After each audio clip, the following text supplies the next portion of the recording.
Hi friend, কেমন আছো তোমরা? আশা করি ভালোই আছো। আমিও খুব ভালো আছি। এই যে সকালবেলা চলে এসেছি ঘরের পেছনটাতে। দেখো ঘরের পেছনে অবস্থাটা কি, জঙ্গল হয়ে গেছে পুরো। বাড়িতে ছেলে মানুষ না থাকলে যা হয় আর কি। 2 মাস আগে সাফ করা হয়েছিল, এখন আবার যা তাই হয়ে গেছে। তো এখানে দেখছি যে অনেক শাকও হয়েছে।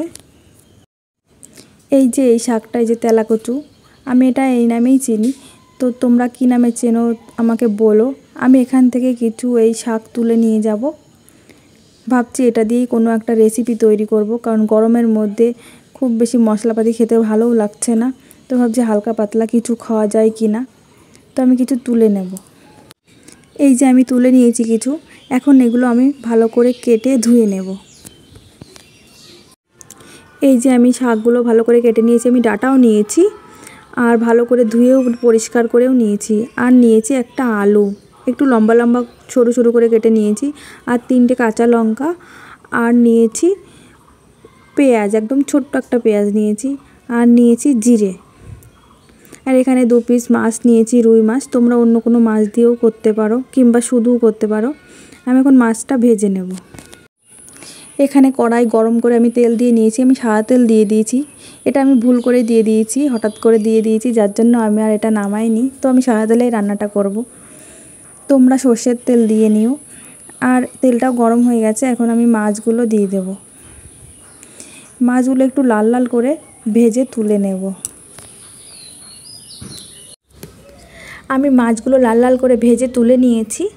এই যে, আর আমি ওই তেলেই রান্না করব, মাছ ভাজা তেলেই রান্না করব। এখন ওর মধ্যে দিয়ে দিলাম জিরে। তোমরা এই ফোড়নোর জায়গায় 5 ফোড়ন কিংবা রাঁধুনি, যার যেটা ভালো লাগে সে সেটা দিয়ে নিও। আমি জিরেগুলো তুলে নেব। আর এই জিরেটা আমি পরে তরকারির ঝোলটা নামানোর আগে আমি ওর মধ্যে দিয়ে নেব। তোমরা যে কোনো হালকা পাতলা ঝোলে এরকম জিরে ভেজে তুলে রেখে নামানোর আগে বেটে দিও, দেখো খুবই ভালো লাগবে খেতে।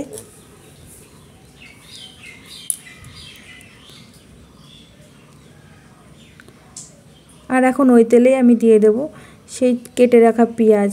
একদম অল্প নিয়েছি, তোমরা এটা নাও নিতে পারো, যার ভালো লাগে না সে নেবে না। দিয়ে একটু ভেজে নেব।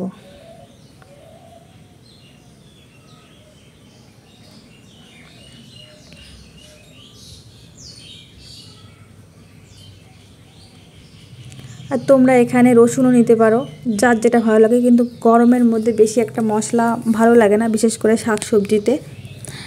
আর এখানে আমি দিয়ে দিলাম 3টে কাঁচা লঙ্কা আর আলু। গরমের মধ্যে যত সিম্পল রান্না হবে ততই যেন শরীরের দিক থেকে ভালো, পেটের দিক থেকে ভালো, সব দিক থেকেই ভালো। আর আমি আলুগুলোও একটু ভেজে নেব।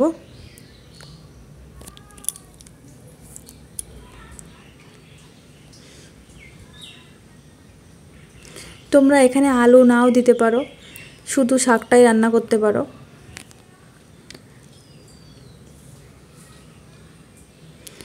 দিয়ে দিলাম হলুদ গুঁড়ো, দিয়ে আর একটু নেড়ে নেব।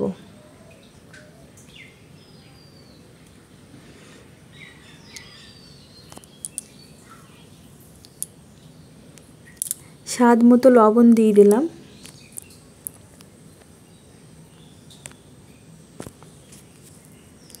আমি এই আলুটা একটু হালকা ভাজা ভাজা করে নেব। এই যে আলুগুলো মোটামুটি ভেজে নিয়েছি, আমি খুব বেশি ভাজিনি। আর এখন ওর মধ্যে দিয়ে দেবো সেই কেটে রাখা শাক। শুধু শাক নিইনি আমি, এখানে ডাঁটাও নিয়েছি। তোমরা তোমাদের পছন্দ মতো নিও, তোমরা শুধু শাকও রান্না করতে পারো কিংবা শুধু ডাঁটাও নিতে পারো। আর আমি এই শাকটা বেশি একটা ভাজবো না, মোটামুটি নেড়ে নিয়ে আমি এর মধ্যে জল দিয়ে দেব। এখানে তোমরা জল যতটুকু ঝোল রাখবে ঠিক সেই পরিমাপ মতো দেবে। আমি খুব বেশি একটা ঝোল রাখবো না, যার জন্য আমি অল্প করেই জল দেব। এই শাক কিন্তু অনেক রোগের ঔষধ। এই শাকের পাতাটা বেটে যদি কারো ব্রণ কিংবা ফোড়া হয় কোথাও, এই শাকের পাতা বেটে সেই রসটা লাগিয়ে দিলে কিন্তু ঠিক হয়ে যায়। আর এখন আমি ঢাকা দিয়ে রেখে দেব কিছুক্ষণ। ঢাকনা খুলে দেখে নেব। দেখো ঝোলটা ফুটে উঠেছে। আর একটু নেড়ে দেব।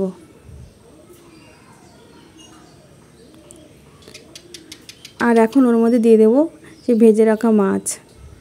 তোমরা এখানে দেশি কোনো মাছ নিতে পারো, যেমন পুঁটি মাছ কিংবা অন্য যে কোনো দেশি মাছ। ছোটো মাছই বেশি ভালো লাগে, বিশেষ করে এই শাক সবজিতে। তো আমার কাছে যা ছিল আমি সেটাই দিলাম। এখন আবার এর একটু ঢাকা দিয়ে রাখবো। কিছুক্ষণ পরে ঢাকনা খুলে দেখে নিচ্ছি, দেখো আমার ঝোলটা অনেকটাই শুকিয়ে গেছে। আর আমি এর থেকে বেশি কমাবো না, এরকমই ঝোলই থাকবে। আর এখানে আলুটাও গলে গেছে, মানে আমার পুরোপুরি রেডি হয়ে গেছে।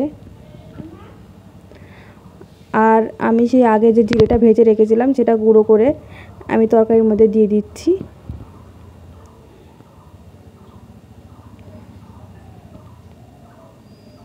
এখন আমি চুলার আঁচটা বন্ধ করে ঢাকা দিয়ে রাখবো 2 মিনিট। 2 মিনিট পর আমি নামিয়ে নেব। আমি নামিয়ে নিয়েছি, কেমন হয়েছে বলো। তো তোমরাও বাড়িতে ট্রাই করো।